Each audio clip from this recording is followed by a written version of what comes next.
Selamat sore Jemaat Living Water. Haleluya. Dan sukacita hari ini, mari kita bangkit berdiri. Kita akan berdoa. Kita akan menyerahkan ibadah kita pada sore hari ini. Bapa di dalam surga, terima kasih Yesus. Pada sore hari ini Tuhan, kita akan memulai ibadah kita. Biarlah Engkau Tuhan yang akan memimpin ibadah pada sore hari ini Yesus. Dari awal, pertengahan hingga akhirnya Yesus. Kami serahkan Tuhan semuanya ke dalam tangan kuasa-Mu. Biarlah Engkau yang akan campur tangan Tuhan. Kau jamah kami Tuhan. Kau jamah, Kau buka mata hati kami Yesus untuk mendengarkan firman-Mu Tuhan.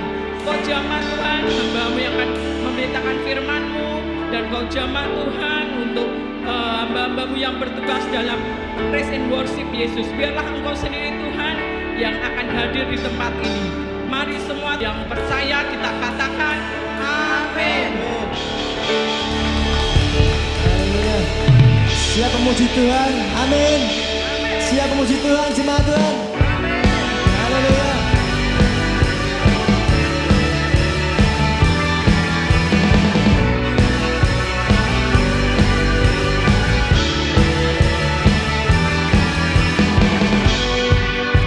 Segenap hatiku, seluruh jiwaku, hanya untuk-Mu, hanya bagi-Mu. Angkat tanganku, bernyanyi bagi-Mu. Kau tak pendekku, Kaulah buatku.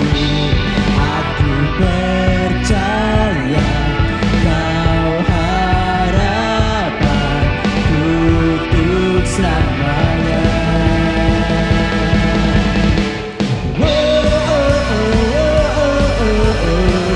Bukan selalu memuji, hatiku kan bersuka. Kau ubahkan tangisku menjadi pujian baru.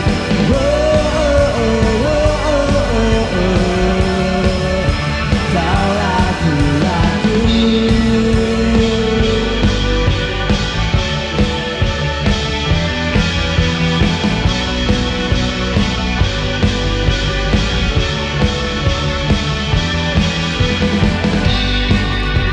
Segenap hatiku, seluruh jiwaku, hanya untuk-Mu, hanya bagi-Mu. Angkat tanganku, yes, bernyanyi bagi-Mu. Kota bentekku, Kaulah kuatku. Aku percaya Kau harapanku untuk selamanya.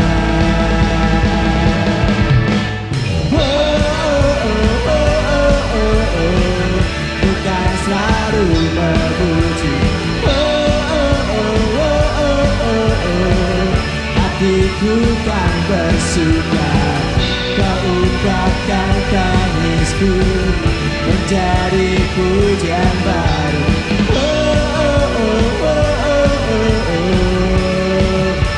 Kaulah Tuhanku.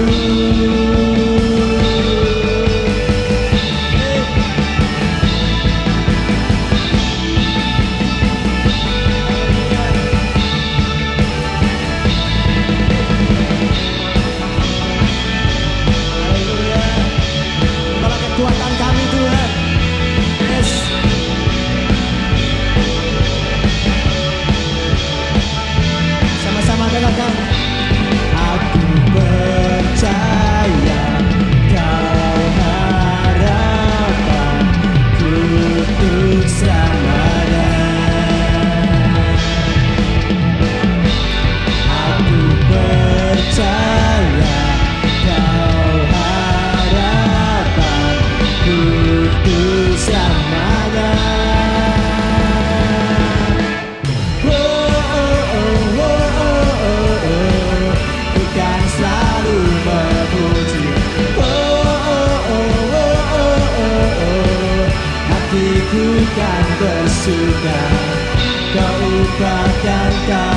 tangisku menjadi pujian baru.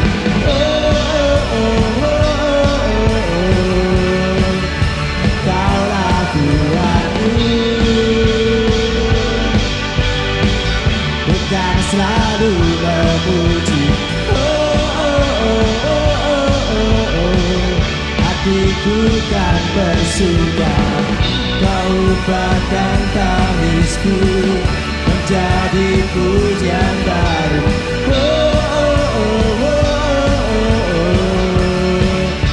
Kaulah kuatku. Haleluya. Yes, Allah yang terbesar dalam hidup kami Tuhan.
Semua musuh gemetar, semua musuh gemetar.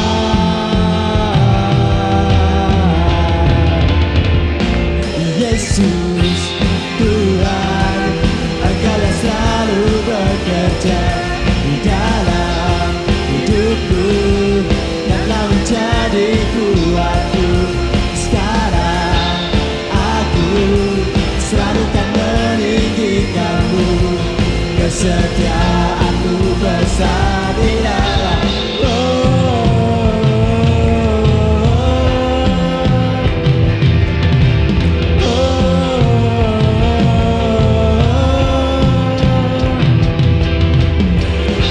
Imanku tak perlu besar, cukup sebutir pun dahsyat, karena Dia yang bekerja, bukanlah kuat gagahku. Ku tak takut, ku tak gentar, semua musuh gemetar, semua musuh gemetar.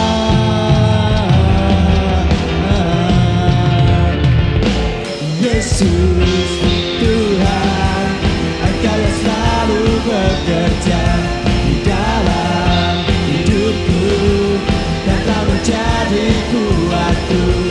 Sekarang aku selalu kan meninggikanmu, kesetiaanmu besar. Yesus Tuhan, Engkaulah selalu bekerja di dalam hidupku dan telah menjadi kuatku. Sekarang aku selalu kan meninggikanmu, kesetiaanmu besar di dalam.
Yesus Tuhan, Kau yang selalu bekerja dalam hidupku dan telah menjadi kuatku.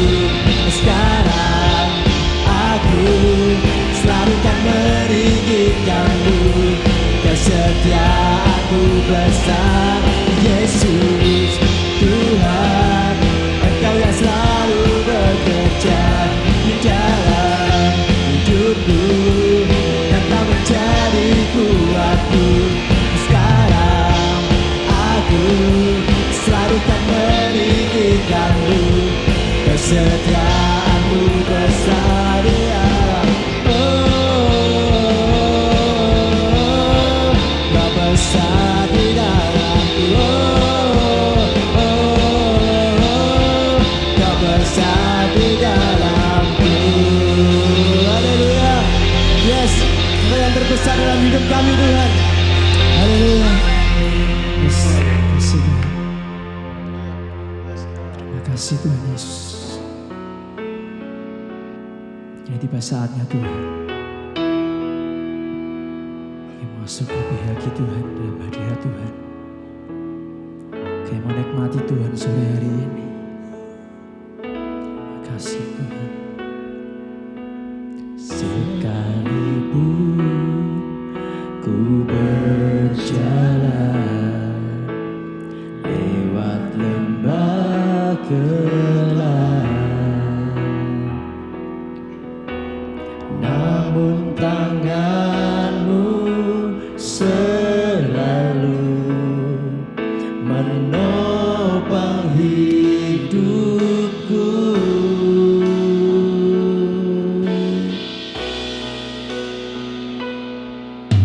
Saat ku dalam ketakutan,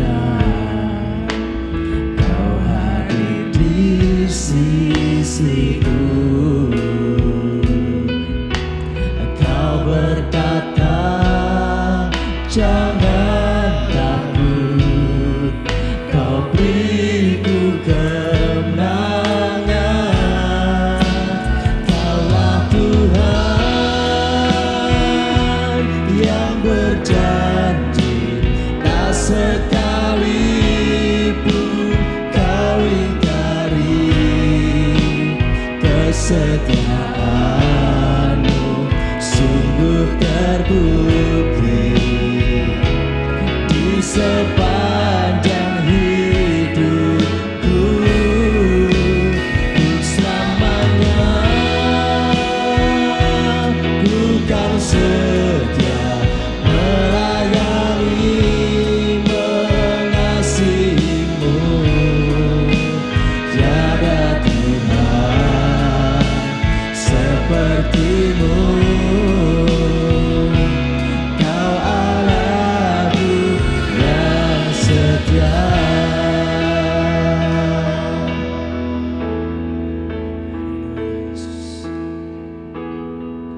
Terima kasih Tuhan, Kau menjadi Allah yang setia dalam kehidupan kami. Dan itu menjadi teladan buat setiap kami Tuhan. Bahkan Engkau tidak hanya setia saja Tuhan, tapi bahkan Kau setia sampai mati. Terima kasih Tuhan Yesus, terima kasih. Haleluya. Saat ku dalam ketakutan, Kau hadir di sisiku. Kau berkata, jangan takut, dan beri kemenangan. Ku kemenangan. Kaulah Tuhan yang berjanji, tak sekalipun Kau ingkari. Kesetiaan-Mu sungguh terbukti di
sekalipun kau ingkari, kesetiaanmu sungguh terbukti di sepanjang hidupku, untuk selamanya ku kan setia melayani, mengasihimu. Tiada Tuhan sepertimu, Kau Allahku yang setia. Kaulah Tuhan yang berjanji, tak sekalipun kau ingkari,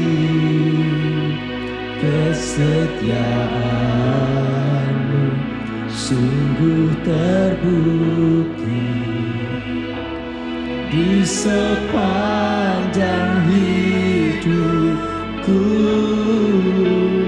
untuk selamanya ku kan setia melayani, mengasihimu. Tiada Tuhan sepertimu,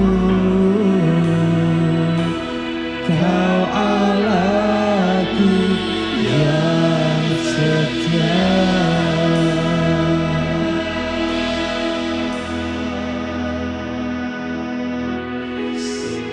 Bapak Ibu, sebelum kita masuk dalam hadirat Tuhan, seberapa banyak dari kita yang sore hari ini punya keputusan untuk setia kepada Tuhan? Seberapa banyak dari kita yang sore hari ini hadir di tempat ini adalah orang-orang yang rindu setia kepada Tuhan, karena Dia lebih dahulu setia kepada kita. Oleh sebab itu kita mau setia lebih lagi, setia dan lebih lagi. Kesetiaannya menjadi teladan buat setiap kita. Terima kasih Tuhan Yesus. Terima kasih.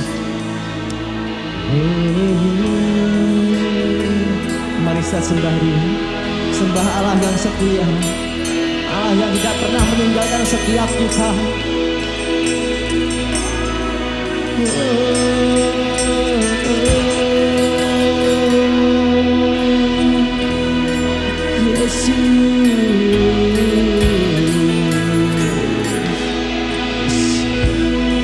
Sekalipun kami tidak setia, Engkau tetap setia Tuhan, karena Engkau tidak bisa mengingkari janji-Mu itu Tuhan.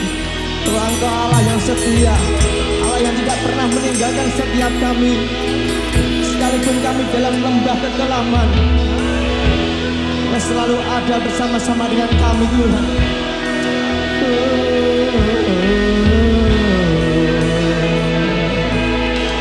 Terima kasih Yesus.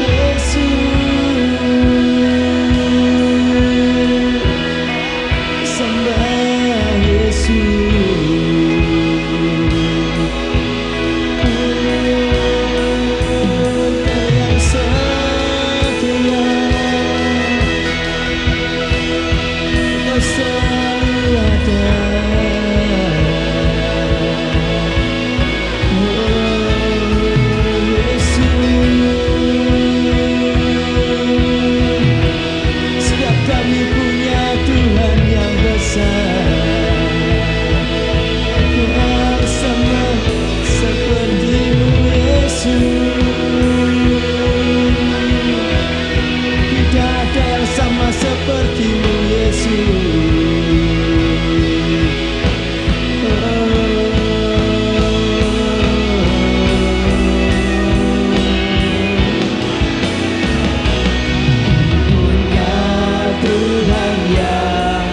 besar yang telah berjanji dan sanggup menggenapi.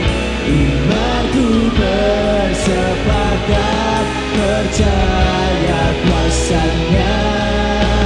Ku terima sekarang kemenangan darimu. Aku punya Tuhan yang besar yang telah berjanji dan sanggup menggenapi. Imanku bersepakat percaya kuasanya. Ku terima sekarang kemenangan darimu. Aku punya Tuhan yang besar, amin, yang telah berjanji dan sanggup menggenapi. Imanku bersepakat percaya kuasanya. Ku terima sekarang kemenangan darimu. Imanku bersepakat percaya kuasanya. Ku terima sekarang kemenangan darimu. Imanku bersepakat percaya kuasanya. Ku terima sekarang kemenangan darimu. Haleluya. Yes. Yes. Ya. Terima kasih Tuhan. Terima kasih. Biarlah kemenangan demi kemenangan menjadi bagian dalam hidup kami Tuhan sore hari ini. Hanya di dalam nama Yesus Kristus Tuhan kami berdoa dan mengucap syukur. Jemaat Tuhan sama-sama katakan amin. Silakan duduk kembali.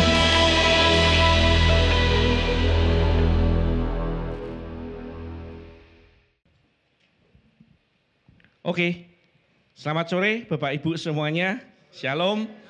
Ya, Tuhan memberkati. Terima kasih Pak John dan keluarga IFGF Living Water untuk kesempatannya saya bisa ada di tengah-tengah tempat ini lagi. Selalu happy saya kalau ada di tempat ini ya.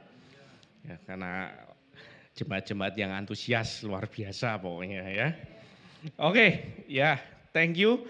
Dan sore hari ini ada satu tema bulanan yang disampaikan yaitu faith over fear ya. Kalau bahasa Indonesianya iman yang mengatasi segala ketakutan. Dan itu sungguh luar biasa sekali Bapak Ibu, di mana kita melihat sekarang memang ya zaman semakin hari semakin sulit. Tidak semakin mudah sudah pasti, tidak semakin enak, tapi banyak banget hal-hal yang tidak pasti, hal-hal yang tidak jelas. Dan juga kalau Bapak Ibu, enggak tahu ya kalau Bapak Ibu merasakan yang sama atau tidak, kalau saya merasakan waktu itu berjalan sangat cepat sekali. Ya tahu-tahu sudah di bulan Juli, tahun ini perasaan baru saja saya menikah ya, itu sudah 1,5 tahun. Waktu cepat sekali berlalu, saya tidak tahu kenapa, tapi banyak yang ngomong karena sudah akhir zaman, segera Tuhan Yesus segera datang, ya puji Tuhan. Tapi kita perlu belajar di waktu-waktu yang sangat cepat, atau Alkitab mengatakan bahwa di akhir zaman ini adalah waktu-waktu yang jahat ya, waktu-waktu yang orang-orang jahat, orang-orang yang punya niatan-niatan buruk itu banyak sekali di dunia. Dulu mungkin ada, sekarang mungkin lebih banyak lagi. Makanya oleh karena itu kita perlu pegang iman kita sungguh-sungguh sama Tuhan Bapak Ibu. Karena yang menyelamatkan kita pada akhirnya bukan harta kita, bukan posisi jabatan kita, tetapi ya iman kita itu yang menyelamatkan kita. Karena halnya enggak jelas semua ya, kita enggak tahu semua, kita enggak akan pernah bisa menduga beberapa waktu ke depan, beberapa tahun, beberapa hari ke depan apa yang akan terjadi dengan hidup kita. Tapi kita pasti yang tidak pernah berubah itu apa? Janjinya Tuhan. Itu sudah pasti tidak akan berubah. Oleh karena itu judulnya firman Tuhan malam hari ini yang saya sempat renungkan yaitu storm. Storm itu bahasa Inggris, bahasa Indonesianya badai ya. memang kalau kita ngomong, loh orang Kristen ikut Yesus tuh mosok kena badai ya ta? Tapi ternyata firman Tuhan berkata demikian Bapak Ibu, di perumpamaan Tuhan Yesus tentang membangun rumah di atas pasir maupun di atas batu karang, di situ Tuhan berkata bahwa semua rumah itu akan diuji oleh hujan, angin, dan banjir. Itu pasti dan jaminan. Jadi Bapak Ibu ikut Tuhan Yesus tidak menjamin Bapak Ibu bebas badai ya. Kalau ada yang ngomong ikut Tuhan Yesus enak, bebas badai, nah itu jangan dipercaya. Tapi satu hal yang pasti yang Tuhan janjikan, hidup kita akan pasti mengalami badai. Hanya saja kita mengalaminya tidak sendirian. Ada Yesus yang membawa kemenangan untuk kita. Istilahnya gini loh, dari awal tuh Tuhan ngomong, kamu tuh pasti kena badai nak. Hanya saja badai ini tidak akan membinasakan kamu. Tetapi aku akan beserta dengan kamu sampai akhirnya kamu mengalami banyak hal sehingga kamu menang pada akhirnya. Mantap toh janjinya? Mantap kalau sudah menang, kalau belum ya deg-degan ya isinya ya Bapak Ibu ya. Jadi ya begitulah. Oleh karena itu kalau kita bicara mengenai faith, iman, Ibrani 11 ayat 1 sampai 3 bilang gini, iman adalah dasar dari segala sesuatu yang kita harapkan dan bukti dari segala sesuatu yang tidak kita lihat. Sebab oleh imanlah telah diberikan kesaksian kepada nenek moyang kita, karena iman kita mengerti bahwa alam semesta telah dijadikan oleh firman Allah, sehingga apa yang kita lihat telah terjadi dari apa yang tidak kita lihat. Jadi iman itu dasar dari segala sesuatu yang kita harapkan dan bukti dari segala sesuatu yang kita lihat. Kita beriman sama Tuhan Yesus, enak kita bicara, kita beriman. Tetapi nyatanya dalam hidup ketika kita ngalamin badai atau persoalan, kita nggak melihat Tuhan Yesus dalam hidup kita Bapak Ibu dengan mata jasmani kita, betul? Ya, kita mengalami badai, bingung, mumet, utang dan lain-lain kita alami. Tetapi seolah-olah kadang Tuhan diam, mana Yesus mana? Bahkan orang-orang di sekitar kita juga mulai mempertanyakan, di sing jari ini wong Kristen, Tuhan ini di kok menengahi gak ono apa-apanya. Bahkan mungkin keluarga kita akan bertanya ke kita, orang tua kita, anak kita, mana Tuhan yang kita sembah Pak kok tidak nolongin kita. Pertanyaan-pertanyaan itu muncul Bapak Ibu, pasti. Dan itu akan menggoncangkan iman kita, pasti. Oleh karena itu, Yesus mengajarkan, kita kalau punya iman, kita perlu punya yang namanya pengalaman sama Tuhan. Jadi tidak bisa kita cuma percaya tok, tapi tidak pernah ngalami. Mungkin Bapak Ibu di sini sudah lebih dari 30-40 tahun jadi Kristen. Pertanyaan saya, apakah Bapak Ibu ada cerita yang bisa disaksikan? Kenapa Bapak Ibu ikut Yesus, enggak ikut Tuhan-Tuhan yang lain? Saya percaya pasti Bapak Ibu punya pengalaman-pengalaman itu. Nah, jadikan pengalaman-pengalaman itu ketika di tengah badai, kita ingat siapa Tuhan kita. Oke? Kita akan belajar dari firman Tuhan hari ini, yaitu tentang badai. Sudah nyala? Oke, dari Markus 4 ayat 35 sampai 41. Kita akan baca firman-nya ya, teman Bapak Ibu semua. Oke, ayat 35. Pada hari itu, waktu hari sudah petang, Yesus berkata kepada mereka, marilah kita bertolak ke seberang. Yang nyuruh siapa? Tuhan Yesus. Yuk nyebrang. Mereka meninggalkan orang banyak itu, lalu bertolak dan membawa Yesus beserta dengan mereka dalam perahu. Di mana apa? Yesus telah duduk dan perahu-perahu lain juga menyertai dia. Ya, kita ingat-ingat ya, Yesus ada di dalam perahu tersebut. Next. Lalu mengamuklah taufan yang dahsyat. Yesusnya kena badai loh Bapak Ibu. Dan ombak menyembur masuk ke dalam perahu sehingga perahu itu mulai penuh dengan air. Pada waktu itu Yesus sedang tidur di buritan di sebuah tilam. Maka murid-muridnya membangunkan dia dan berkata kepadanya, Guru, engkau tidak peduli kalau kita binasa. Ia pun bangun, menghardik angin itu dan berkata kepada danau itu, diam, tenanglah. Lalu angin itu reda dan danau itu menjadi teduh sekali.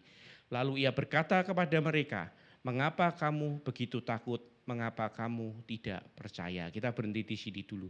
Ketika murid-murid mengalami hal ini Bapak Ibu, apakah mereka tahu Yesus bersama dengan dia?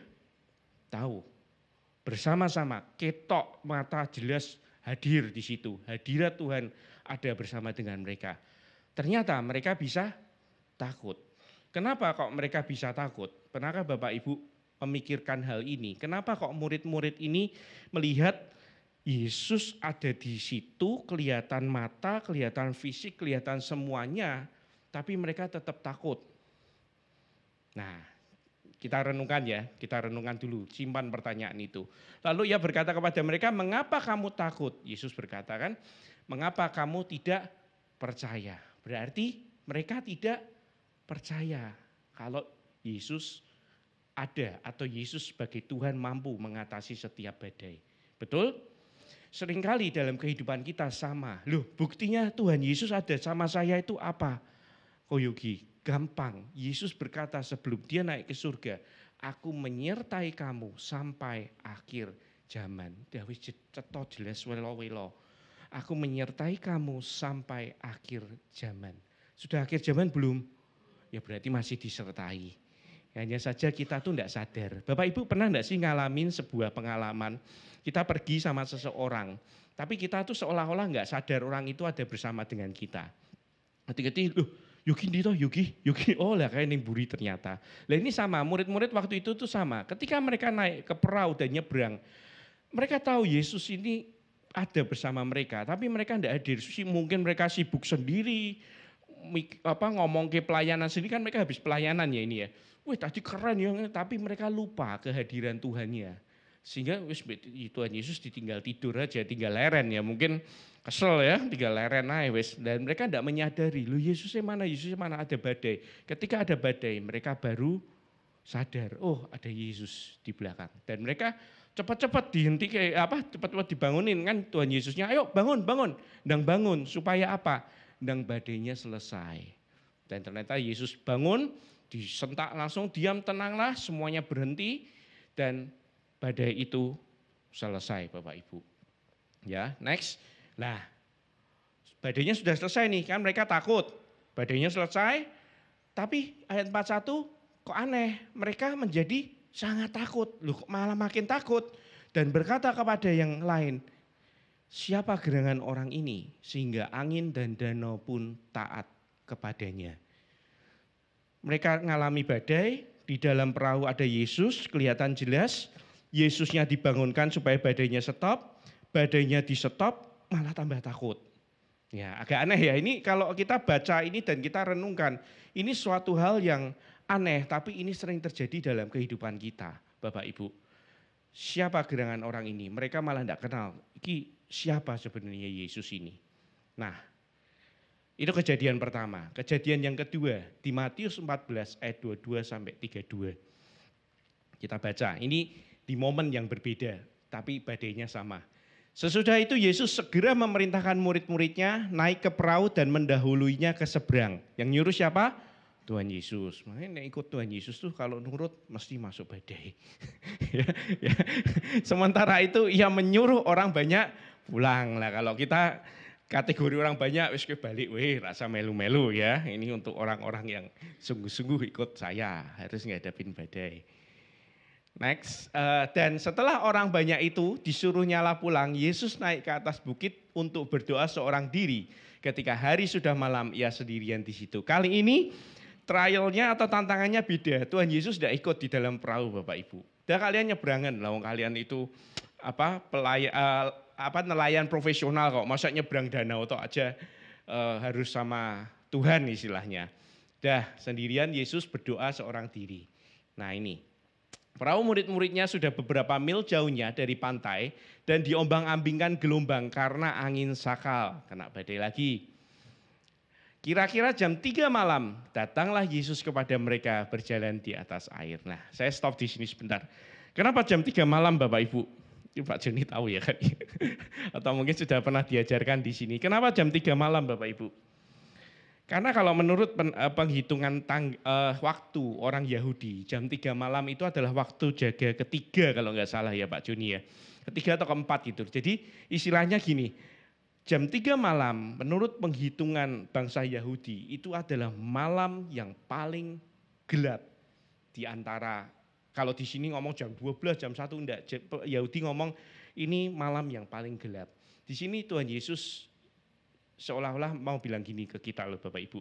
Di dalam kehidupan kita yang paling gelap, yang mungkin kita merasa sudah tidak ada harapan, hope, datanglah Yesus kepada kita berjalan di atas air, mengatasi semua badai hidup kita Bapak Ibu.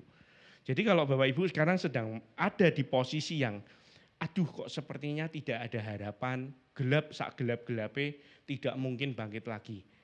Percayalah, Yesus datang kepada kita berjalan di atas air. Kenapa harus berjalan di atas air? Dia cuma mau bicara, badai seperti apapun, aku ada di atas semuanya itu.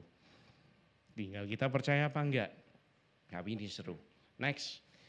Ketika murid-muridnya melihat dia berjalan di atas air, mereka terkejut dan berseru, itu hantu. Wah, ya, karena mereka tidak kenal siapa Tuhan. Lalu berteriak-teriaklah mereka karena takut. Ternyata belum menang, sudah badai pertama masih takut, badai kedua takut lagi ya. Next. Oke. Tetapi segera Yesus berkata kepada mereka, tenanglah aku ini, jangan takut. Lalu Petrus berseru dan menjawab dia, Tuhan, apabila engkau itu, suruhlah aku berjalan, aku datang kepadamu berjalan di atas air. Jadi Petrus adalah satu-satunya murid yang paling nekat Bapak Ibu. Jadi dia melihat badai, dia melihat Tuhan, ngomong ini Tuhan, oke kalau memang itu Tuhan, aku mau juga untuk berjalan di atas air seperti engkau Tuhan. Dan akhirnya dia masuk, dia berjalan, dia mengalami mujizat Tuhan. Namun Yesus berkata begini, datanglah, maka Petrus turun dari perahu dan berjalan di atas air mendapatkan Yesus. Tetapi ketika dirasanya tiupan angin, takutlah ia dan mulai tenggelam. Lalu berteriak, Tuhan tolonglah aku. Nah ternyata rasa takut itu karena perasaan, dirasa-rasa, rasa angin, rasa. Jadi semua yang timbul dari jiwa kita, rasa kita itu yang menimbulkan rasa takut.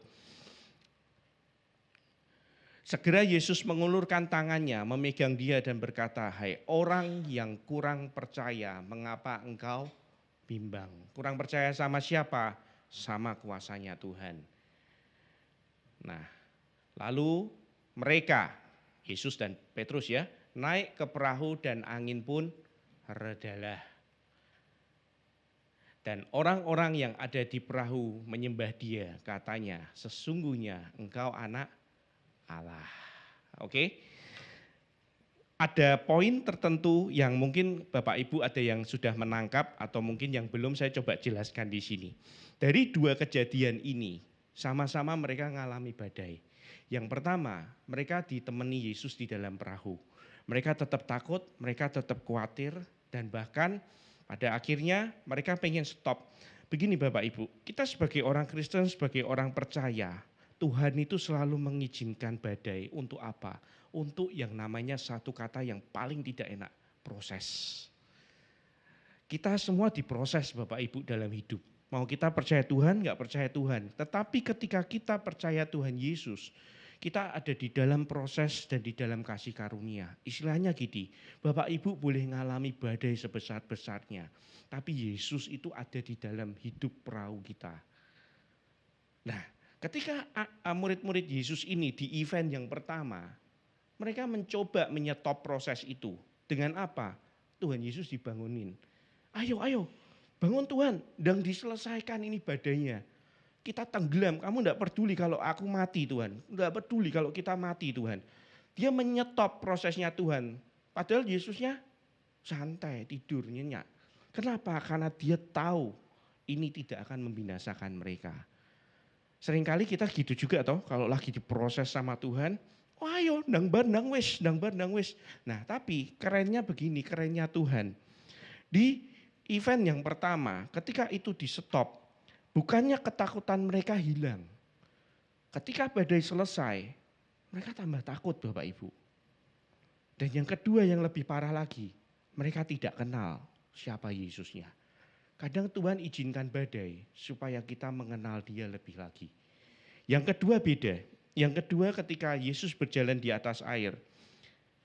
para murid tidak menyetop itu karena tidak ada Yesus di dalamnya. Makanya Tuhan itu keren, dia kreatif sukanya. Yang pertama tak jajal gini, kok ketoke ora iso iki, rak mudeng-mudeng iki. Wis cobalah kon jalan sendiri, saya tak jalan di atas air, tak lihatnya seperti apa. Ternyata kali ini cukup menang meskipun hanya Petrus ya, tapi itu sudah mewakili dan dia menang untuk bisa menghadapi dan akhirnya apa? Ini kalau saya balikkan sebentar. Lalu mereka naik ke perahu dan angin pun redalah.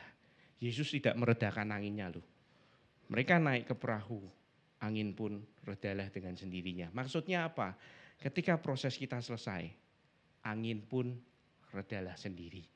Tidak usah perlu ditengking-tengking karena memang prosesnya sudah selesai. Namun kalau proses sampai selesai, hasilnya ya ini. Dan orang-orang yang ada di perahu, lihat responnya beda kan? Menyembah dia. Katanya, sesungguhnya engkau anak Allah. Jadi kenal, jadi tahu. Oh ternyata benar, iki anak Allah. Kalau yang pertama kan enggak. Cepat tandang di stop, dan bandang wis kalau sudah tanya apa?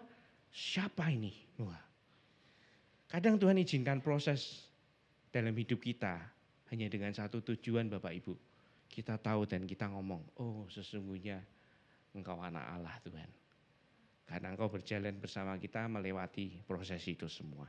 Jadi kalau Bapak Ibu ada di dalam badai proses, nikmati saja.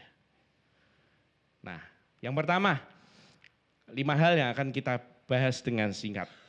Ketaatan seringkali membawa kita ke tengah badai. Ya. Yang nyuruh ke tengah badai tadi siapa? Yang nyuruh nyebrang? Tuhan Yesus semua.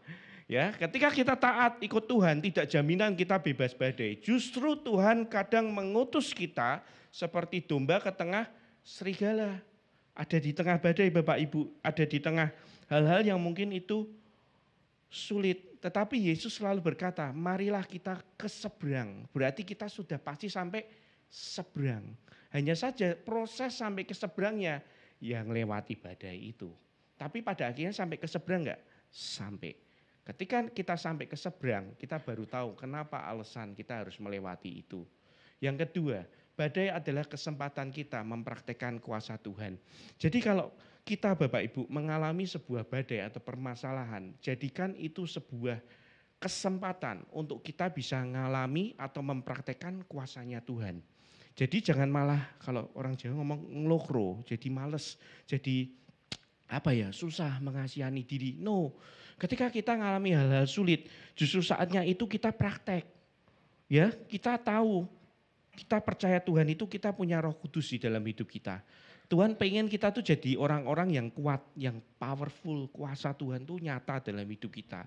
Bukan setiap kali ada masalah, nyari Pak Joni terus pokoknya sing doakan ndak Pak Joni masalahku ndak akan selesai ya. Kalau memang badainya belum selesai, mau yang doakan Pak Joni 10 pun ya tetap Tuhan izinkan itu lewat dulu baru selesai Bapak Ibu. Kenapa? Ya karena Tuhan itu punya rencana. Jadi sama, kita pun itu sama Pak Joni sama-sama ada Roh Kudusnya. Ketika Pak Joni mendoakan orang sakit sembuh, Bapak Ibu mendoakan orang sakit sembuh juga lah, rohnya sama kok. Seringkali apa? Kita yang tidak percaya. Kita tidak percaya Yesus ada di perahu kita tidak percaya ada Roh Kudus di dalam diri kita. Amin. Kadang kita doakan orang sakit itu tidak mesti sembuh Bapak Ibu. Kenapa? Karena memang Tuhan mungkin tidak mau sembuhkan penyakitnya, tapi Tuhan mau sembuhkan hatinya. Kita kan tidak tahu. Ya, kita kemarin di Komsel lagi bahas beberapa minggu ini tentang Roh Kudus, kuasa-kuasa Roh Kudus. Saya ngomong ya hal yang sama ke mereka semua, ke teman-teman saya semua yang di Komsel. Kita selama ini melayani Tuhan, itu motivasi atau pelayanan kita tuh seperti apa? Beberapa dari mereka kebanyakan asyur. Jadi kan nyalami orangnya, nyalami shalom. Saya tanya ke mereka, kalian kalau nyalami orang, gimana? Maksudnya piye gitu? Ya udah toko didateng, shalom ya berapa orang Pak mau duduk di mana, dianterin duduk selesai. Oke shalom, padahal jemaat kan ribuan ya di GBI Gajah Mada ribuan. Itu senyum terus. Lah saya tanya, lah nek seperti itu maaf bedanya kalian dengan waiternya restoran apa? Berapa orang Kak? 3 orang, silakan menunya. Nah kan sama. Nah terus power kuasanya di mana? Nah kadang orang kan sudah melayani gitu, mereka kan mikir, wah wis terkenal ki nyalami wong akeh, seolah-olah jadi kayak artis so disalami wong akeh, padahal ya pelayan kan. Nah saya ngomong ke mereka gini, bagaimana kalau kita mulai rubah mindsetnya begini. Sebelum kita melayani, kita tanya sama Tuhan, Tuhan aku akan ketemu ribuan orang nih, ratusan ribuan orang. Kira-kira dari orang yang saya temui, Tuhan mau ngomong spesifik ke siapa? Biar nanti kalau Tuhan ngomong ke hati saya datang ke orang itu, biar saya coba untuk doakan. Loh doa apa kok? Kok nek salah piye? Nah doanya enggak usah doa-doa yang misalkan kalau kita sok-sokan spesifik, kamu punya hutang sebesar walah yo jangan. Doa-doa yang menghibur, yang menguatkan Bapak Ibu. Contoh, Pak, Bu, boleh saya mendoakan Bapak Ibu? Loh kenapa? Ya Tuhan gerakkan untuk saya mau berdoa bagi Bapak Ibu. Tuhan berdoa untuk Bapak dan Ibu untuk ibadah sore hari ini biar mereka bisa menikmatinya, mengalami Tuhan, kebaikan Tuhan dan berkati keluarganya. Lah sekian dan amin. Oke terima kasih, selamat beribadah. Kan beda atau Bapak Ibu? Ada kuasa Tuhan yang kita salurkan, kita lakukan. Jadi enggak cuma sekedar, oh ya berapa orang sini kosong, sana kosong, ayo maju ke depan. Semua orang bisa, bahkan saya ngomong orang waiter restoran mungkin mereka melakukan jauh lebih baik dari kita dalam hal servis. Tetapi kita orang Kristen yang membedakan apa? Kuasanya, powernya. Nah saya baru ngomong gini, oke, mereka ya nangkap ya biasalah ngomong ke banyak orang yang nangkap cuma satu. Sama atau ngomong ke semua orang yang nangkap cuma Petrus. Tiba-tiba dia ngomong the next day-nya malam pagi-pagi itu, kok aku berdoa ke orang, lah kok iso aku? Yo, jadi tadi malam pulang komsel itu jam 3 pagi, aku kebangun. Tuhan ingatke mbek satu nama orang. Banyak nama tiba-tiba itu aku doa, Tuhan ingatke banyak nama, terus satu orang itu tek. Oh, lah kan orang ini sudah lama enggak pernah saya kontak. Sudah lama banget. Terus di hati Tuhan kasih dorongan, kamu mulai doa ke dia. Tak WA, kok piye kabare gini. Loh, apa kok WA pagi-pagi jam 2:30 jam 3 pagi. Oh iya enggak apa-apa, nanti kalau misalkan ada waktu boleh enggak saya telepon sebentar mau ngomong. Oh iya enggak apa-apa. Nah, biasanya kita digituke wedi ya mesti mikirnya wah ki mesti mau utang duit ki jam 3 pagi mau ngomong sebentar bisa enggak? Wah kode-kodenya itu semakin jelas. Ya, tapi enggak ini karena mereka sama pelayanan Tuhan juga dia ada di Surabaya. Akhirnya oke, jam sekitar 9-10-an akhirnya ditelepon dan kenapa kok telepon? Oh iya ini aku mau doa buat Koko. Lah nopo kok tiba-tiba? Iya Tuhan gerak ke aku doa waktu malamnya terus langsung tak WA itu terus langsung paginya tak doakan. Ya wis, oke lah boleh doake. Terus doa selesai amin. Baru anak ini tanya ke orang yang didoakan ini, loh emangnya masalah apa? Ada di mana aku sekarang? Aku tuh barusan landing di Jakarta. Jadi dia jualan spare part motor, sama-sama penjual spare part motor. Dan hari ini tuh memang hari di mana aku buka cabang pertama kali di Jakarta. Jadi ya doamu pas banget. Pas aku butuh dukungan untuk didoakan, kok kamu mendoakan. Wah dia ini langsung hati ini celeng toh. Lah ini ngalami Tuhan Bapak Ibu. Kuasa Tuhan tuh ngalami bekerja seperti itu. Ketika kita taat, itu Tuhan bekerja dengan kuasanya yang sempurna. Nah, tapi kan kita enggak tahu nanti hasilnya seperti apa ya, terserah Tuhan. Kita taat saja. Udah selesai, amin. Oh yo thank you ya. Wes, dan chat saya toh. Kok gini-gini, yus Cami langsung maju terus yo. Pokoknya gitu terus setiap hari, saya bilang gitu. Terus jam 1, nah ini kan ada siaran langsungnya Bapak Ibu. Tiba-tiba dia WA lagi. Kok makku sakit dia ngomong ngono. Wih, lah terus piye? Ini nangis-nangis teriak-teriak ngomong minta mati. Wih. Bagus toh, aku mau kok bagus piye? Yo bagus, berarti kowe iso ndoake meneh ya toh. Bisa kamu doakan lagi aja. Waduh, nah iki aku wedi kok. Lah nopo? Makku kok ngucu mentok. Waduh. Ini namanya kan Dudu, aku manggilnya Dudu. Ini Du. Justru wong nek sakit paling gampang didoake. Majuno coba. Jai ngomong sik to, cekel tangane doake kan pasti mau. Ngono ya. Ya wis tak mikir sih. Rasa kakean mikir, wis langsung aja. Ya, itu jam 1-an. Terus jam 3:30 tak WA lagi. Piye Du? Wis tak doake kok. Lah terus piye? Mari. Ora. Enggak apa-apa, cuman prosesnya gimana? Saya tanya, prosesnya ketika kamu doakan gimana? Dia ngomong, ya dia tuh bicara gini, saya tuh enggak dekat sama mak saya. Kita jauh lah, jarang banget kita ngobrol. Tapi waktu itu dia sakit, papa mama lagi ada di Cina, enggak tahu siapa yang bisa handle, makanya perutnya sakit, mati saja. Tak deketi, tak tanya, mak gimana? Ya ini sudah sakit sekali, mak boleh enggak duduk doakan? Ya oke boleh, ya wis pegang tangannya. Ternyata waktu didoakan nangis Bapak Ibu. Nangis terus ya sama tangannya geter-geter gitu si Dudu ini ya aku ya wedi ngono ya Pak Sebar. Tak doake amin terus ndak ada piye kan ya malah bersalah. Cuman dia takut, dia ngomong dia takut. Cuman setelah didoakan amin. Nah, terus baru didoakan ya nangis sih kok sampai nangisnya bener-bener nangis terus akhirnya ya lebih tenang. Nah sembuh enggak? Belum sembuh juga. Hanya saja hatinya sudah lumayan sembuh. Ya kadang kita tuh melihat kuasa Tuhan bekerja seolah-olah dari yang kelihatan. Orang sakit sembuh langsung. Enggak, kadang kita doakan sakit enggak sembuh-sembuh. Doakan terus ya enggak sembuh-sembuh. Bahkan ada yang didoakan malah meninggal. Tapi di sepanjang proses kita taat itu Bapak Ibu. Orang itu bisa jadi sembuh hatinya. Hati kita juga sembuh. Kita taat sama Tuhan. Nangkep ya, jadi firman Tuhan itu selalu bekerja dua arah. Ketika kita melakukan sesuatu, bisa jadi orang itu sembuh, bisa jadi hati kita juga sembuh. Dari yang kita selama ini mungkin ragu-ragu, takut, minderan, tapi kita belajar gitu. Mereka mulai melakukan. Satu orang, next weeknya satu orang lagi, cewek kali ini. Dia ngomong lagi, kan di komsel lagi, yang minggu itu dia tidak datang, minggu depannya orang lain yang datang lagi itu. Sama aku bahas itu lagi. Dia WA lagi.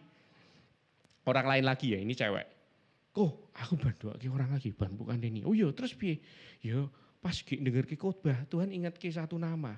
Langsung tak WA saat itu juga. Piye kabarmu? Aku tak doa ke kowe yo. Oh iya, orangnya langsung to the point. Lu napa?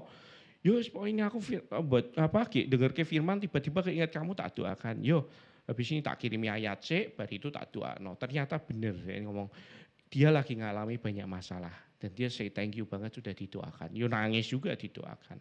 See, masalah selesai? Belum tentu selesai. Tapi hati orang itu dipulihkan. Jadi Bapak Ibu selalu expect hal besar ketika kita ikut Tuhan. Jangan jadi orang yang cuma biasa-biasa aja. Setiap minggu datang ke gereja, nyanyi-nyanyi, dengar ke firman, oke, catat, persembahan pulang. Setiap minggu gitu terus. Nanti suatu saat iman kita digoncang, wis pasti murtad pertama. Kenapa? Karena kita tidak pernah ngalami kuasanya Tuhan dalam hidup kita. Ya, kita perlu tangkap ini, perlu mulai belajar lakukan. Ketika ada badai, kesempatan kita mempraktekkan kuasanya Tuhan. Kayak Petrus dulu, oke, badai, Yesus, jalan di atas saya Tuhannya, oke, sini. Oke, langsung jalan dia. Meskipun habis itu gagal, jatuh, ya enggak apa-apa, Tuhan tolong kok. Ingat firman bilang apa? Ketika kamu jatuh, dia tidak akan biarkan kamu tergeletak. Dia pasti akan pegang tangan kananmu. Amin. Enak ikut Tuhan tuh, wis mantep Bapak Ibu. Ada masalah, kesempatan kuasa terjadi. Ya, justru tidak ada masalah, nah itu dipertanyakan. Kita kurang cari masalah, ya toh. Oke. Nomor 3, badai adalah proses Tuhan membentuk iman dan karakter kita. Ya, di dalam badai kita belajar percaya, belajar mengendalikan perahu kehidupan kita. Jadi terkadang Yesus yang pegang kemudi Bapak Ibu, terkadang Tuhan izinkan dia tidur dan kita oke, kamu atur kehidupan kamu sesuai dengan firman-Ku. I'm with you, aku bersama dengan kamu kok. Yuk kamu coba kendalikan, hadapin badai ya. Quotes yang keren itu kan ngomong gini kan, a calm sea never creates a skillful sailor. Wisian. Itu gini, laut yang tenang tidak akan menciptakan pelaut yang handal. Ya, mau lihat badai, boleh ada videonya yang bisa ditampilkan. Saya sempat cari-cari di TikTok Bapak Ibu, badai kaya apa to nek ngene laut. Karena saya kan melayani di pelayaran PIP Singosari juga tuh. Ngelawannya kan anak-anak kelautan. Saya sendiri aja renang ya enggak jago kok. Makanya serem juga. Bisa ditampilkan videonya? Oke. Ya, wah ini loh, nih, ketok deh. Wah bayang loh, ini lihat aja perut rasanya ler sendiri kok, loh. Loh. Wus naik loh, naik kayak naik kora-kora Bapak Ibu.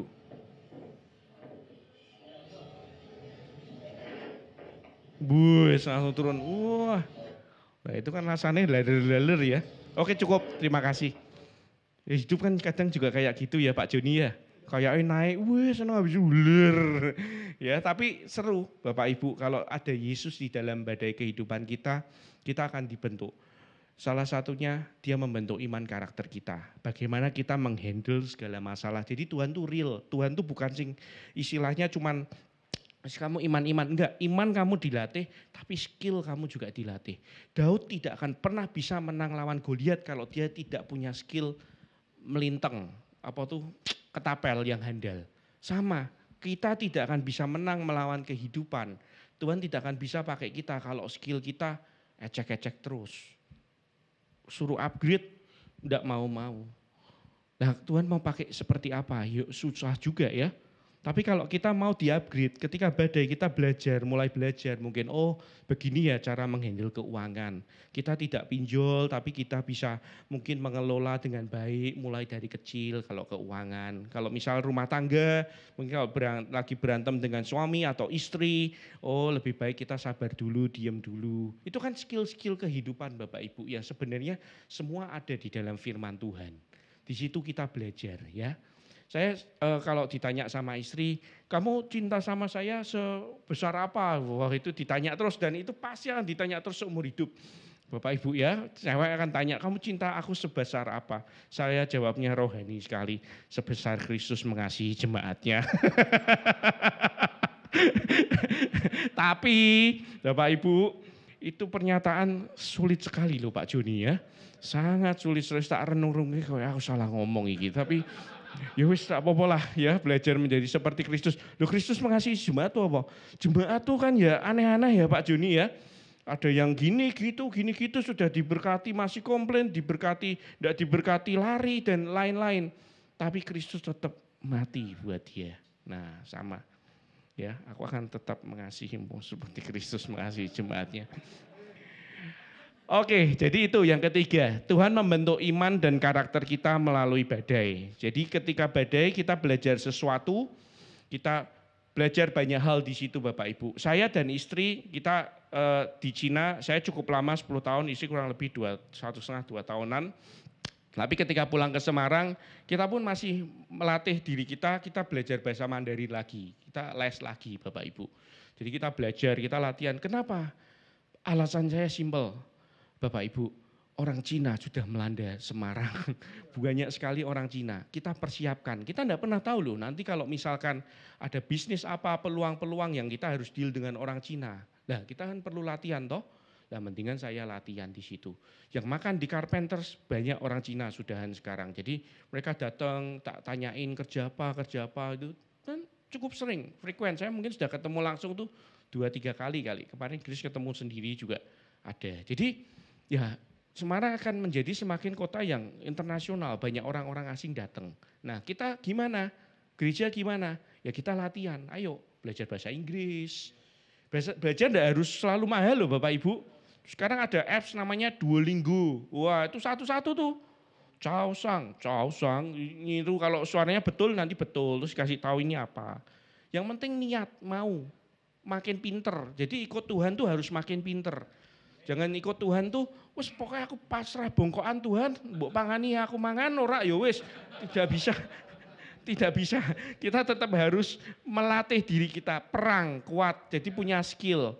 Ngadepin orang-orang yang enggak kenal Tuhan pun, ya kita punya skill bisa ngomong. Ndak yo ngisin-ngisini. Ya, untuk itulah Tuhan menempatkan kita di badai. Mungkin ditaruh di badai ya ben belajar bahasa Inggris bisa juga. cemplungke dulu saya kan gitu, nggak bisa bahasa Cina, cemplungke Tuhan ke Cina, oh bisa bahasa Cina sendiri akhirnya. Yang keempat, badai membuat kita kenal siapa Tuhan kita. Nah ini penting. Pengalaman bersama Tuhan pada akhirnya membuat kita semakin kenal siapa Tuhan yang kita sembah. Ya, kita perlu punya pengalaman-pengalaman pribadi. Bapak Ibu tahu orang yang paling kasihan di Alkitab itu siapa? Yesus tidak kasihan, dia memang memberikan hidupnya. Menurut saya orang yang paling kasihan di Alkitab itu Ayub. Karena dia dari kaya raya diberkatin, kaya raya, anaknya banyak, istrinya satu, sugih, wah enggak karuan lah waktu itu. Pada akhirnya apa? Itu semua dihilangkan dari kehidupannya, ditinggalin istrinya doang satu, dan dia pun sakit. Ngenes toh, kasihan toh. Nah, kita kan sering kadang melihat kenapa ya Tuhan kok gini, kenapa Tuhan ya gitu. Nah kita tuh sering kali lupa, mungkin kalau Ayub waktu itu dia nggak ingat sama Tuhan, mungkin dia pun lupa kalau semua yang kita punya sekarang itu bukan punya kita. Itu tuh titipan untuk kita kelola Bapak Ibu, baik itu anakmu, istrimu, suamimu, atau harta, pekerjaan itu bukan punya kita. Balik lagi kayak orang zaman dulu sampai sekarang selalu ngomong, kita datang enggak bawa apa-apa, kita pulang enggak bawa apa-apa. Berarti kan selama di dunia itu bukan punya kita semua, nyewa toh, atau dipercayakan toh. Tugas kita mengelola dengan baik. Nah ketika kita punya mental seperti itu, kita enteng hidup Bapak Ibu. Kalau memang wayahe diambil sama Tuhan, oke, enggak apa-apa Tuhan. Tapi aku percaya kalau Tuhan ambil yang ini, Tuhan yang saya sembah biasanya dijoli sama yang lebih baik. Selalu begitu. Dan itu selalu terjadi dalam kehidupan saya. Ya. Oleh karena itu kita perlu ngerti. Ayub bilang gini, pada ayat terakhir setelah dia selesai menghadapi semua, dia bilang seperti ini sebelum Tuhan pulihkan. Hanya dari kata orang saja aku mendengar tentang Engkau Tuhan. Tetapi sekarang mataku sendiri memandang Engkau. Jadi kalau Bapak Ibu selama ini mendengar kalau komsel atau apa ya kebaikan Tuhan, wih kok koyoke koncoku komsel ki ngalami kebaikan Tuhan terus aku kok ora tahu ya. Kok kayake den sing paling disayang Tuhan dan aku tidak ya. Nah, disitulah kita perlu kembali merenungkan. Jangan dari hanya kata orang saja kita tahu Tuhan baik. Alami sendiri. Tuhan baik apa di dalam hidup saya. Kalau memang belum terjadi, doa, minta. Mintalah maka kamu akan diberi. Ya, diberi kesempatan untuk melakukan hal-hal besar. Lihat kantor kanan kiri ada teman ketoke murung ndak tanyain apa, dia ono masalah ya. Kadang orang cukup didengarkan kok. Kalau dia muslim atau apa ya enggak apa-apa. Boleh enggak aku doa tapi cara Kristiani? Enggak, haram. Ya sudah. Berkati aja dalam nama Tuhan Yesus kamu berhasil ya. Yang penting kita lakukan sesuatu Bapak Ibu, jangan hanya diam. Nek diam tidak akan membawa kita mengalami kebaikan atau kuasanya Tuhan. Ya, jangan cepat-cepat minta selesai. Badai jangan cepat-cepat. Tuhan dan selesai. Manusia mesti mentalnya kita kepinginnya begitu, manusiawi. Tetapi percayalah proses Tuhan itu jos, sempurna, tidak pernah salah. Ya. Yang terakhir, badai mempersiapkan kita untuk melakukan pekerjaan yang lebih besar. Setelah kita mengalami itu semua, kita punya pengalaman toh Bapak Ibu. Waktu di Cina saya ingat, ini tiba-tiba keinget, waktu itu saya masih umur 23-an lah kira-kira. Awal-awal kita masih merintis komsel, kita ngajaki orang komsel tuh, wah ngenes diusir-usir Bapak Ibu enggak mau, dihapusi rono rene dihapusin itu. Oh iya nanti datang tapi enggak datang. Itu sering sekali. Kenapa kok tahu? Setelah mereka tobat semua ngaku semua ternyata dulu gue tak hapusi kok. Oh, iya. Oke. Ya wes enggak apa-apa. Tak ajai, tak doakan. Enggak ada yang mau ikut. Kita hampir setahun tuh cuman komsel berlima terus Bapak Ibu. Ya wes enggak apa-apa. Tak tulis namanya di dinding. Di kertas, tak tempel di dinding semua tuh satu-satu. Tak doakan terus setiap hari. Dan puji Tuhan mereka ngalami badai. Ngalami badai dan terus nelpon. Nah waktu itu ada satu orang tiba-tiba nelpon. Bro bisa ketemu enggak? Wah boleh, kenapa bro? Wah kita masalah. Oke ya udah yuk ketemu. Waktu itu saya masih sendirian karena tim sing lain lagi pulang ke Indonesia. Waktu ngobrol, kenapa? Gua mau cerai sama istri gua. Wih Lah kenapa? Iya, gue ketahuan pergi pijet plus. Waduh, lah terus padahal anaknya baru 2 bulan Bapak Ibu. Dan di situ akhirnya, lah saya ya bingung toh Tuhan gimana yo pacaran wira tahu ngadepi orang mecerai. Saya bingung dan saya doa Tuhan gimana? Aku harus piye? Di situ Roh Kudus cuman bilang di hati kayak dapat impresi, sudah dengerin aja. Dengerin terus terakhir tanyain, kamu mau gimana? Kalau kamu memang mau keluargamu pulih, ayo pulih, tobat sing bener, kamu doa buat dia. Nanti aku pulihkan keluarganya. Lah tenan, akhirnya kan saya datang tuh. Terus saya doanya di MRT Bapak Ibu, doa mungkin 40 menitan lah dari rumah saya. Gitu sampai cerita tak dengar oke lah. Terus sekarang kamu maunya gimana? Ya pokoknya saya kalau Tuhan selamatkan rumah tangga saya mau melayani Tuhan sungguh-sungguh. Tenan nih, tenan. Yaudah yuk kita doa. Kita doakan, saya doakan sendiri waktu itu. Doa akhirnya selesai, amin. Ya enggak langsung selesai sama istrinya Bapak Ibu. Terjadi proses-proses konseling selanjutnya waktu itu. Cukup lama, mungkin 3-4 bulanan. Sampai akhirnya istrinya bisa ngampuni, maafin. Dianya juga minta maaf. Dan puji Tuhan sekarang by the time kita ngomong di sini, anaknya sudah 3, udah gede-gede. Jadi anak yang 2 bulan waktu itu sekarang umurnya sudah hampir 15 tahun. Dan punya anak lagi waktu itu. Mereka akhirnya pulang ke Jakarta di tahun sekitar 2017-2018an. Nah dengan situ kan kita jadi punya pengalaman. Dan nanti ngadepin orang yang mau bercerai lagi lah sudah punya pengalaman. Nanti ada orang yang ngadepi orang banyak utangnya, lah nanti kita belajar. Minta hikmat Tuhan. Minta petunjuknya Tuhan. Karena kita tidak tahu ya, setiap orang di dalam hati mereka punya intensi, punya maksud yang berbeda-beda yang kita tidak pernah bisa menduga. Dan itu yang tahu Roh Kudus. Ya, kadang kita ditemukan orang-orang tersebut untuk melakukan hal yang lebih besar. Di Markus 5, jadi itu kan Markus 4 tadi. Setelah mereka mendarat, apa yang dilakukan murid-murid selanjutnya? Yesus mengusir roh jahat di Gerasa. Bapak Ibu ingat cerita itu ya, yang masuk ke babi-babi rohnya. Terus di Matius 14, Yesus menyembuhkan orang-orang sakit di Genesaret. Jadi setelah selesai badai dan mereka mendarat di Genesaret dan di Gerasa, mereka dipersiapkan Tuhan untuk melakukan hal yang lebih besar lagi Bapak Ibu. Amin. Jadi kalau Bapak Ibu sekarang sedang ngalamin badai kayak tadi ya, naik turun di sini, hidup deg-degan terus, malam tidak bisa tidur, tidak apa-apa, jam 3 pagi doa saja. Itu tempat di mana paling gelap dan di situ Tuhan datang di atas air untuk kehidupan kita. Nah ini yang nulis saya, sok-sokan keren ya. Mengalami badai bersama Yesus tidak akan membinasakan, namun mendewasakan kita. Amin. Nah, apa yang menjadi badaimu? Nah, saya percaya kitab kita di sini punya badai masing-masing. Ya, enggak perlu diceritakan nanti malu, kalau malu cerita ke Pak Joni, kalau misalkan kalian datang ke Tuhan sendiri.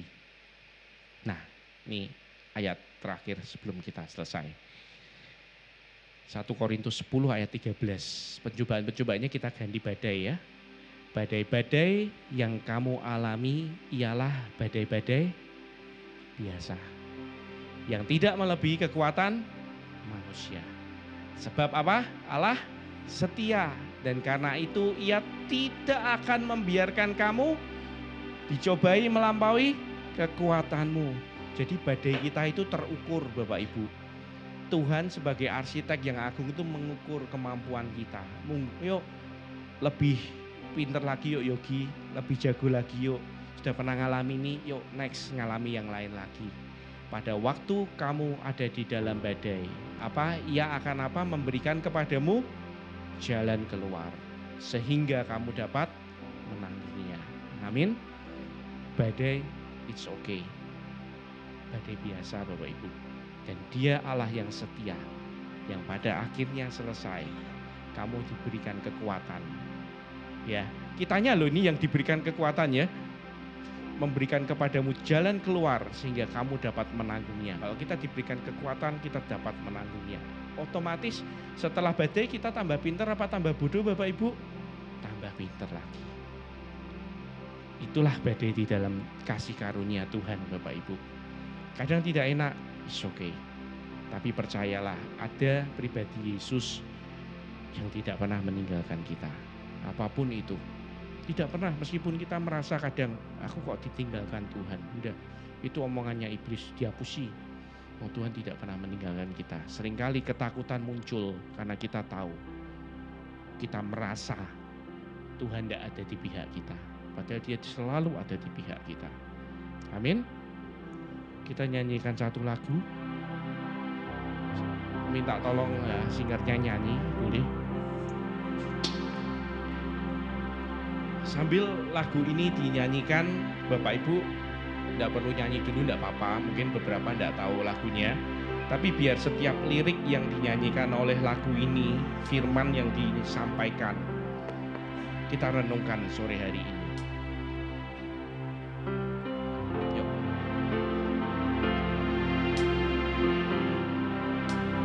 Dunia berubah, namun kasih-Mu Tuhan tetap sama di hidupku. Kau setia dalam setiap rencana-Mu. Kau percaya hidupku dalam tangan-Mu. Sampai detik ini melihat penyertaan-Mu sempurna. Sampai selamanya Kaulah Tuhan, satu-satunya pengharapanku. Mari kita nyanyikan sama-sama. Walau dunia berubah, walau dunia berubah, namun kasih-Mu Tuhan tetap sama di hidupku. Kau setia dalam setiap rencana-Mu. Ku percaya hidupku dalam tangan-Mu. Sampai detik ini, sampai detik ini ku melihat penyertaan-Mu sempurna. Sampai selamanya Kaulah Tuhan, satu-satunya pengharapanku. Sampai detik ini ku melihat penyertaan-Mu sempurna. Sampai selamanya Kaulah Tuhan, satu-satunya pengharapanku. Sampai detik ini ku melihat penyertaan-Mu sempurna. Sampai selamanya Kaulah Tuhan, satu-satunya pengharapanku. Saya percaya setiap kita diberkati melalui kebenaran firman Tuhan. Amin, saudara. Kita akan akhiri ibadah kita dan kita akan tutup dalam doa. Mari kita berdoa. Tuhan Yesus, terima kasih Tuhan. Kami boleh beribadah, menyembah Tuhan, berfellowship bersama-sama, saling menguatkan satu dengan yang lain ya Tuhan. Kami sudah memuji dan menyembah Tuhan dan kami boleh merasakan kehadiran-Mu. Kami juga boleh mendengar firman-Mu yang boleh menguatkan kami khususnya di situasi akhir-akhir ini Tuhan. Kami rindu supaya kebenaran itu menjadi kebenaran yang hidup dalam hidup kami Tuhan. Kami punya iman yang mengatasi ketakutan ya Tuhan. Sekalipun kami harus menghadapi badai, kami tidak pernah takut ya Tuhan. Kami tidak pernah gentar. Itu sebabnya Tuhan, terus kami memperkatakan sekali lagi Tuhan, biarlah Tuhan yang menyertai kehidupan kami. Janji-Mu bahwa Engkau tidak akan pernah meninggalkan kami, itu benar-benar kami rasakan dan kami alami ya Tuhan. Menjadi pengalaman iman ya Tuhan. Kami mau Tuhan mengalami pengalaman iman bersama dengan Tuhan, sehingga kami menjadi orang percaya yang kuat di dalam Tuhan, yang tidak akan tergoyahkan oleh apapun ya Tuhan. Terima kasih Tuhan. Kami perkatakan setiap jemaat-Mu ada dalam perlindungan Tuhan, ada dalam pemeliharaan Tuhan. Tuhan terus menjagai. Engkau tidak pernah tertidur dan tidak pernah terlelap, selalu menjaga setiap anak-anak-Mu ya Tuhan. Jemaat yang dikasih Tuhan, angkat tangan-Mu dan terimalah berkat dari Tuhan. Terima kasih Tuhan. Jadilah Engkau orang percaya yang selalu mengandalkan Tuhan dalam kehidupan-Mu. Karena Tuhan akan membuat Engkau seperti pohon yang ditanam di tepi aliran air, yang tidak pernah takut tahun-tahun kering, karena akan selalu berbuah lebat. Apapun yang diperbuat tangan-Mu, Tuhan akan buat berhasil. Engkau akan terus naik dan tidak turun. Engkau jadi kepala dan bukan jadi ekor. Akan surga terbuka, dibukakannya tingkap-tingkap di langit, dicurahkannya berkat bagi setiap engkau. Apa yang dicari oleh bangsa-bangsa di dunia, Bapamu yang di surga tahu bahwa engkau pun memerlukan semuanya itu. Tetapi carilah dahulu kerajaan Allah dan kebenarannya, maka semuanya akan ditambahkan kepadamu. Pada akhirnya hanya bagimu-lah segala pujian, segala hormat, segala kemuliaan, dahulu, sekarang, sampai selama-lamanya. Jemaat, pulanglah ke rumahmu masing-masing dengan membawa berkat dari Tuhan. Tuhan memberkati engkau dan melindungi engkau. Tuhan menyinari engkau dengan wajahnya dan memberi engkau kasih karunia. Tuhan menghadapkan wajahnya kepadamu dan memberi damai sejahtera. Roh Kudus menyertai engkau mulai sekarang ini sampai selama-lamanya. Di dalam nama Tuhan Yesus, orang percaya yang siap menghadapi badai, katakan bersama, amin. Haleluya. Tuhan Yesus memberkati. Yesus Tuhan, Engkau yang selalu bekerja di dalam hidupku dan telah menjadi kuatku.